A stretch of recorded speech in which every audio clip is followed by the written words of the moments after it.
Brasileiro integrante do DACA é liberado em Massachusetts 4 meses após ser preso pela ICE. A pedido do governo Trump, Boston recebeu uma mega operação federal de imigração neste final de semana. Diplomacia brasileira reage à fala de Donald Trump sobre possibilidade de negar vistos à delegação do nosso país para a Conferência da ONU.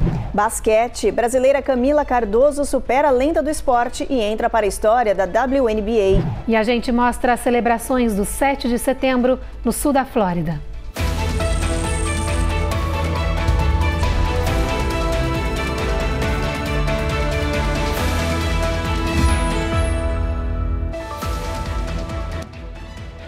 Olá, o Jornal Américas no Ar está começando. Olá. Nos Estados Unidos, um brasileiro preso há quase 4 meses pelos agentes da ICE em Massachusetts foi liberado. Esse brasileiro tem status DACA válido, o programa que protege jovens que chegaram ao país ainda crianças. Esse caso reacendeu debates sobre os direitos do Dreamers. Minha família me ajudou muito, eu sempre quero dar positivo. Wagner Gomes do Nascimento, brasileiro que vive em Massachusetts há mais de 20 anos, foi preso em maio quando dirigia. Ele foi levado pelos agentes do ICE para um centro de detenção para ser deportado por causa de uma multa de trânsito.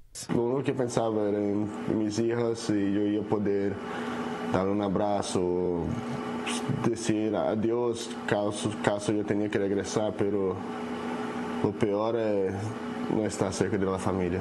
A família entrou com um recurso na justiça, alegando que ele não tinha histórico criminal e tinha status legal de DACA, o programa que protege imigrantes que chegaram aos Estados Unidos ainda menores de idade. Depois de quase 4 meses de batalha judicial, Wagner foi libertado e recebido com festa em casa. A justiça autorizou a soltura dele, alegando motivo humanitário. O brasileiro tem 2 filhas especiais portadoras de uma doença genética rara que dependem de cuidados constantes. O DACA foi criado em 2012 durante o governo Obama. Esse programa de ação deferida para chegadas na infância permite que esses jovens vivam e trabalhem temporariamente no país, evitando a deportação. Atualmente, cerca de 525 mil pessoas estão ativas nesse programa. Mas o futuro DACA está ameaçado. O governo Trump tem adotado uma postura mais rígida, suspendendo direitos como autorização de trabalho em vários estados e incentivando a autodeportação desses beneficiários. A Suprema Corte já permitiu a revogação de proteções temporárias para outros grupos de imigrantes. O caso mostra que, mesmo com status legal temporário, os Dreamers continuam vivendo sob risco de deportação.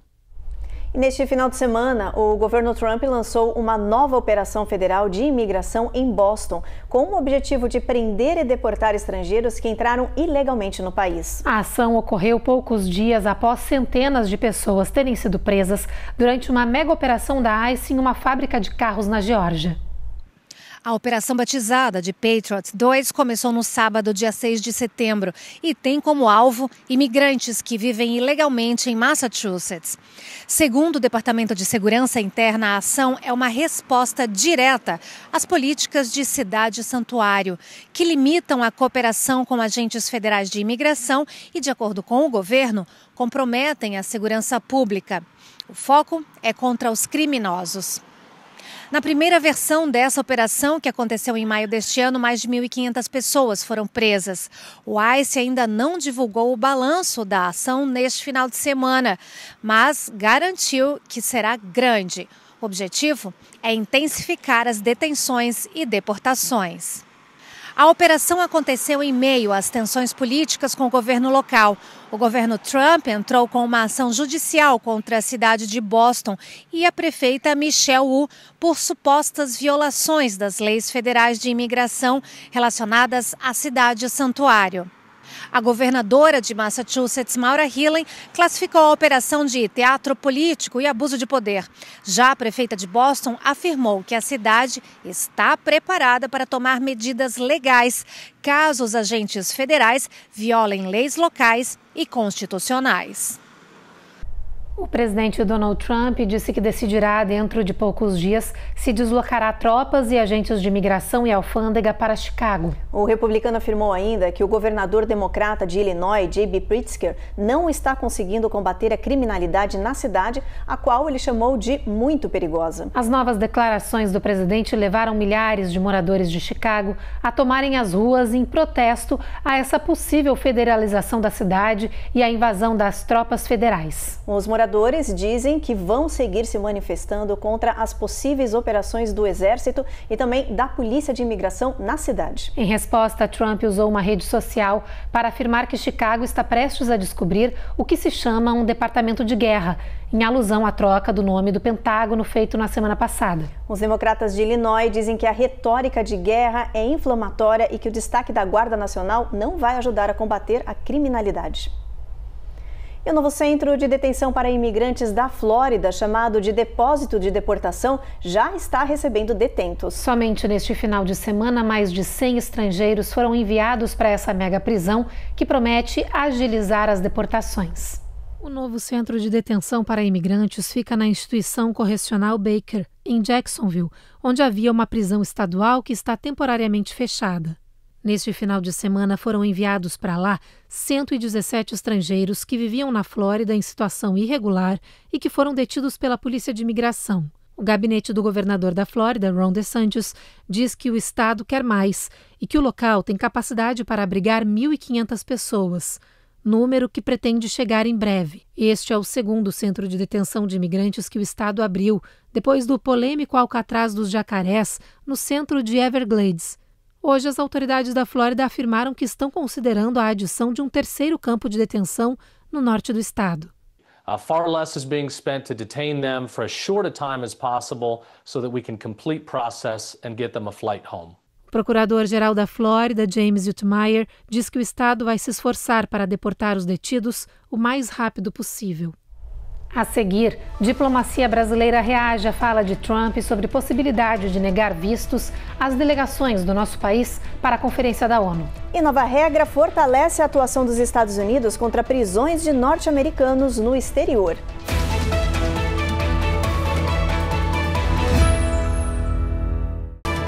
Américas no ar. Oferecimento Uninter.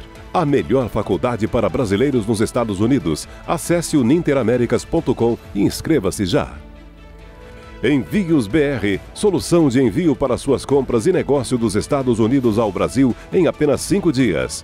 Use o código RECOR20 e ganhe 20% de desconto no seu primeiro envio. Vida Máxima Account. Orientação especializada e suporte para sua legalização nos Estados Unidos. Seu futuro é agora. Use o código VIDARECOR e ganhe uma consultoria grátis. Reserve Ship. Recupere e mantenha sua juventude hoje. Visite-nos no sul da Flórida, em Orlando ou em Boston e renove a sua energia. Ei, deixa eu aproveitar aqui o intervalo rapidinho. Inscreve no canal, aproveita, deixa isso. E dá aquele like, por favor.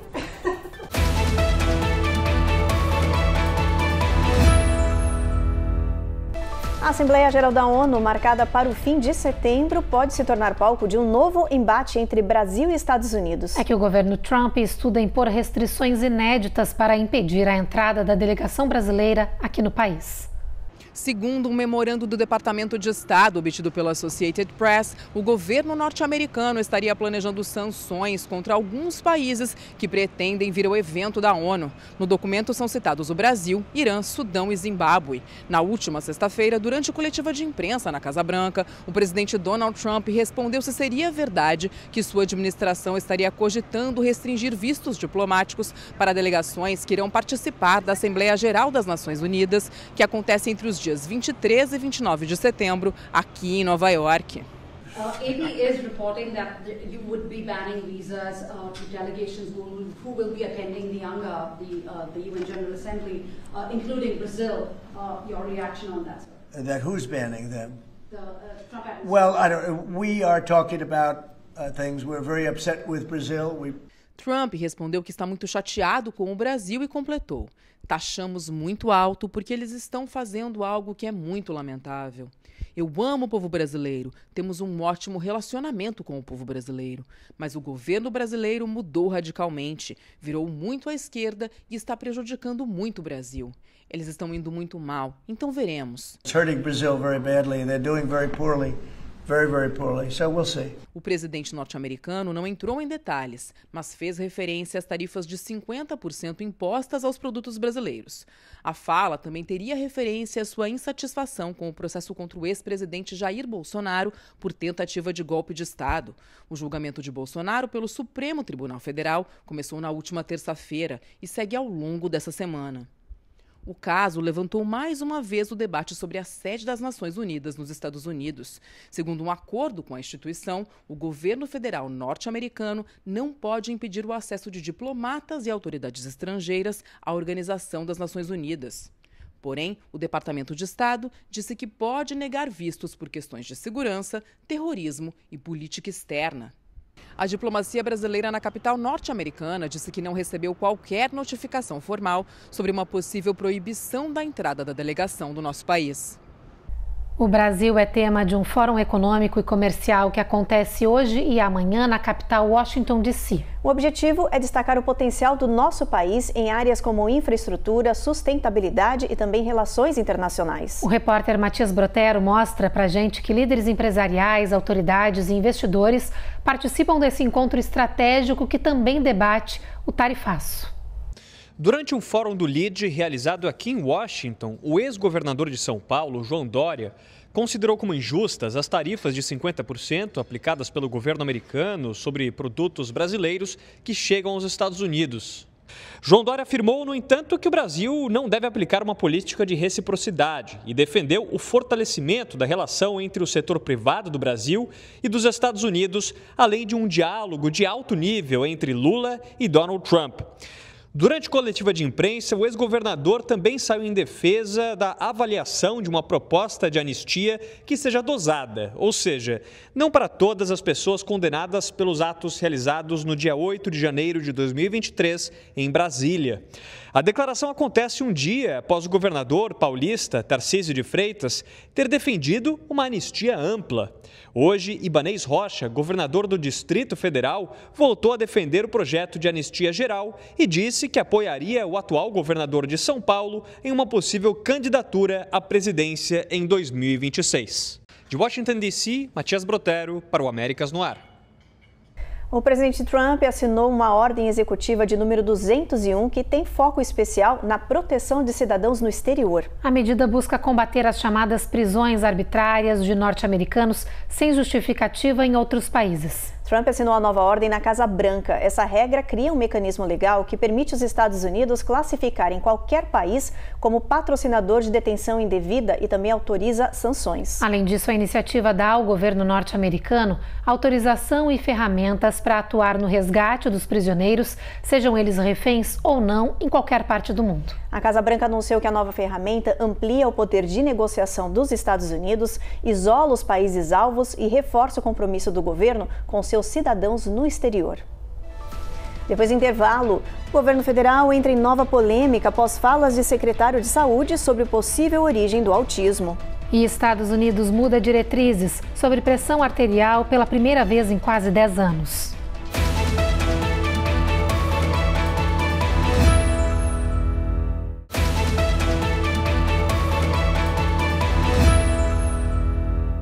Já voltamos e com um assunto polêmico. O Departamento de Saúde e Serviços Humanos pretende cumprir a promessa do secretário Robert Kennedy Jr. e apresentar neste mês um relatório sobre o autismo e suas causas. E segundo o Wall Street Journal, o documento pode associar o transtorno ao uso do remédio Tilenol durante a gravidez e a baixos níveis de folato. A ideia provocou controvérsia e indignação da classe médica. Um relatório apontando a possível relação do analgésico Tilenol e o ácido folínico com o autismo ainda não foi divulgado, mas já provoca reações em todo o país. Funcionários do Colégio Americano de Obstetras e Ginecologistas divulgaram uma declaração afirmando: não há evidências claras que comprovem a relação direta entre o uso prudente de paracetamol durante a gravidez com problemas de desenvolvimento fetal. O médico obstetra e senador republicano Roger Marshall disse que já receitou várias vezes Tilenol para as gestantes e nunca teve problemas. E completou: Tylenol is a category B drug. I've given it to lots of patients. It's on the approved list. Tilenol é um medicamento de categoria B. Já o dei para muitas pacientes. Está na lista aprovada. Mas digo às minhas gestantes que, se puderem, para não tomarem nada, porque o que nós não sabemos, não sabemos. Por isso, quero estudos de padrão de ouro para resolver isso. Pelo que eu sei, Tilenol é aceitável na gravidez. Alicia Haldane, diretora científica da Fundação de Ciência do Autismo, foi além. Disse que essa polêmica surgiu há anos sem nenhuma comprovação científica e ganhou força agora com o novo governo.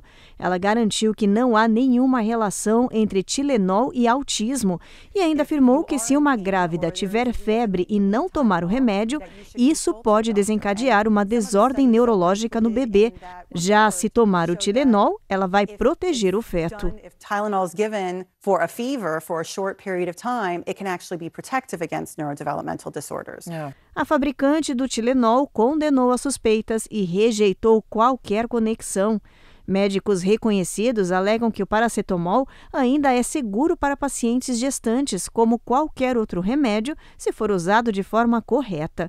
As taxas de autismo aumentaram nos Estados Unidos nos últimos anos. Hoje, 1 em cada 31 crianças de 8 anos tem o espectro autista.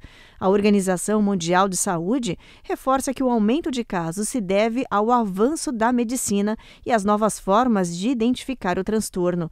E afirmou que o autismo é uma condição complexa com causas genéticas e ambientais que ainda está sendo estudada e sem causas comprovadas. Pela primeira vez desde 2017, os Estados Unidos têm novas diretrizes para a pressão arterial. E a atualização tem como foco ajudar a prevenir futuras condições de saúde, como doenças cardíacas e demência. Nos Estados Unidos, quase metade de todos os adultos tem pressão arterial mais alta do que o normal. Mas muitos podem não saber disso. 130/80, por exemplo, já é considerado hipertensão estágio 1, segundo as novas diretrizes da American Heart Association e do American College of Cardiology. You got to start thinking about people actually having hypertension, calling it hypertension even at lower numbers, and we have to treat it more aggressively. O médico Sanjay Gupta explica que a pressão sobe quando aumenta a força do sangue, que pressiona as paredes dos vasos sanguíneos, fazendo seu coração trabalhar mais. E muitas vezes as pessoas não sentem qualquer sintoma. O problema é que, sem um tratamento adequado, a pressão alta pode danificar as artérias, aumentando o risco de ataque cardíaco ou AVC. As novas diretrizes dizem que, se sua pressão arterial sistólica estiver na faixa de 130 a 139, mudanças no estilo de vida são necessárias. Especialistas dizem que há muitas evidências agora de que o álcool, por exemplo, impacta negativamente a pressão arterial. Diet and exercise and really cutting back salt, and a big one that they're saying, no alcohol. Se isso não funcionar, os especialistas recomendam que seja necessário considerar medicamentos para ajudar a baixar a pressão.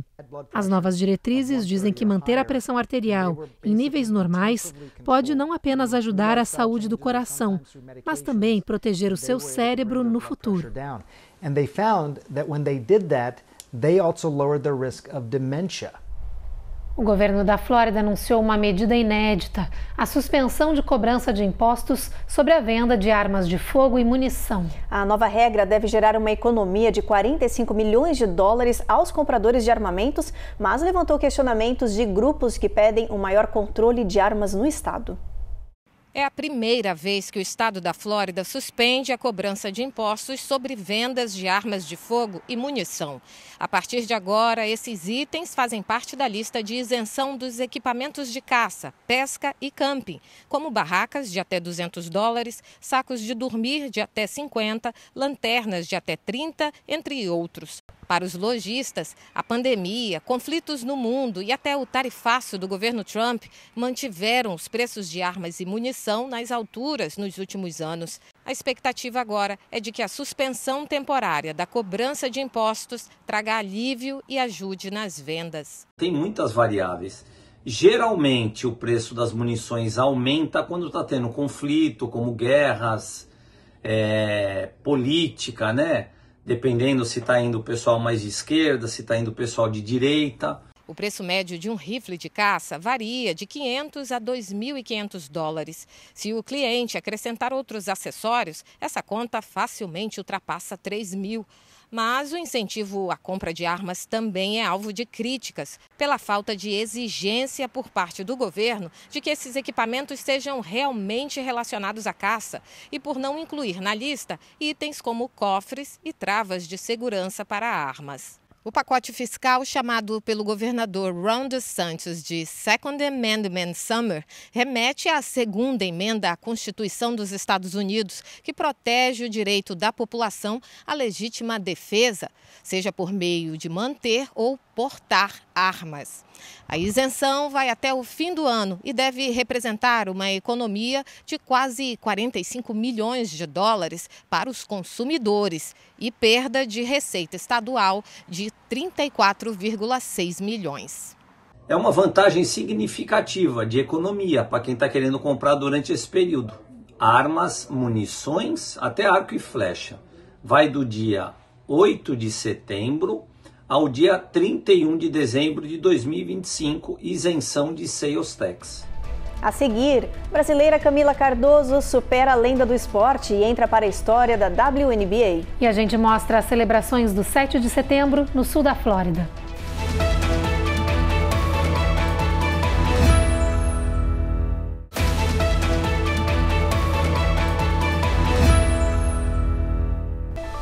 O basquete ganhou uma nova marca na Liga Feminina dos Estados Unidos e com assinatura brasileira. É que a pivô Camila Cardoso superou uma lenda do esporte e entrou para a história da WNBA. Na partida contra o Indiana Fever, Camila Cardoso, do Chicago Sky, chegou aos 812 pontos na WNBA e se tornou a brasileira a alcançar essa marca mais rápido na história das duas maiores ligas do mundo. Ela superou Nenê Hilário, ídolo da NBA, que precisou de 76 jogos para chegar ao mesmo número. Camila fez isso em apenas 69 partidas. Escolhida no draft em 2024, a pivô de 24 anos já é considerada uma das principais forças do Chicago Sky. Com alta eficiência no garrafão, ela segue quebrando recordes e consolidando seu nome como um dos maiores do basquete. E a seleção brasileira fez festa ao levar para casa a medalha de bronze do Mundial de Vôlei Feminino. O time subiu no pódio após vencer o Japão por 3-7 e com incríveis 35 pontos da Gabi. Com a vitória neste domingo, a seleção brasileira alcançou sua 6ª medalha na história do torneio. Já são 4 pratas e 2 bronzes. A seleção da Itália foi a campeã do Mundial, que agora se volta para a categoria masculina. Ela deve começar no dia 12 de setembro. A seleção brasileira de Bernardinho vai em busca do tetracampeonato nas Filipinas. A estreia será no próximo domingo contra a China. Agora eu te convido para a nossa previsão do tempo. Vamos dar uma olhada na tabela aqui no telão. A gente começa com Boston, onde tem previsão de trovoada amanhã. Em Washington e em Nova York, bastante sol, máxima de 74 em ambas essas áreas do país. Em Atlanta, a previsão também é de bastante sol e calor, com máxima batendo 82. Na Flórida e também em New Orleans, previsão é de tempo ruim, chuva com trovoadas ao longo de todo o dia. Houston, a gente tem sol brilhando aí com máxima de 91. Brownsville, San Antonio e El Paso também o sol vai brilhar forte. Não tem previsão de nuvens nessa área não. Máxima de 98 em El Paso. Phoenix, olha só, continua caloraço, máxima de 107 graus nessa região. Los Angeles e Las Vegas o sol vai brilhar, mas em São Francisco a gente tem tempo encoberto ao longo do dia. Mínima de 62, máxima de 72. E o final de semana foi de mais festa para o Brasil em uma escola bilíngue que ensina português e inglês no sul da Flórida. É que pais e filhos comemoraram o Dia da Independência do Brasil em alto estilo. A repórter Coni Rocha tem os detalhes.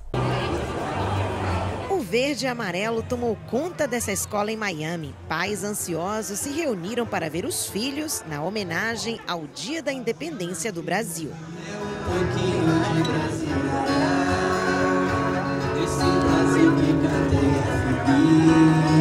O cantor Rafael Dussel abriu o evento com música brasileira, enquanto os pequenos entravam em cena.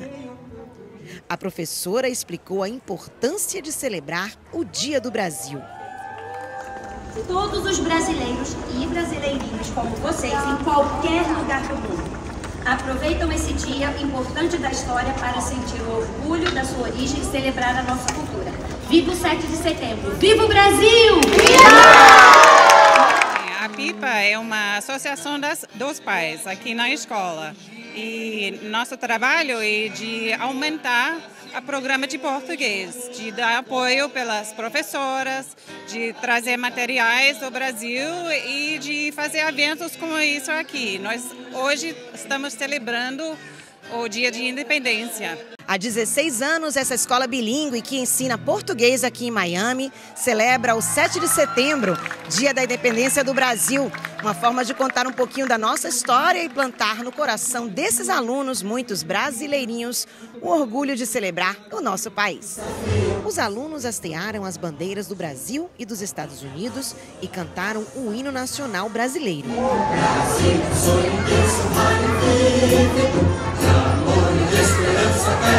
Eu achei que foi muito legal que eles escolhem umas crianças para ir cantar o hino e foi uma ideia muito boa. Porque o português eu acho que é uma língua muito legal e eu gosto muito de aprender matemática e eu sou muito boa na matemática. Às vezes tem arte, às vezes tem PIA, às vezes tem música, às vezes tem ciências, eu gosto. E pais emocionados, cheios de orgulho. É uma grande honra para nós, pais, para os estudantes, claro, e para nós brasileiros podermos vivenciar e termos essa oportunidade inigualável. Então, ver os nossos filhos participando de um ato tão importante para nós brasileiros, um ato cívico, além de tudo, a PIPA traz isso e ela transforma esse ato cívico em algo também cultural, porque a gente traz música brasileira, toda essa interação é de uma grande valia para que as nossas crianças tenham essa sensação de pertencimento. E foi assim, entre sorrisos, aplausos emocionados e muito verde e amarelo, o Brasil segue vivo no coração de quem aprende, ensina e celebra sua língua e sua história. Viva, viva! Viva Brasil!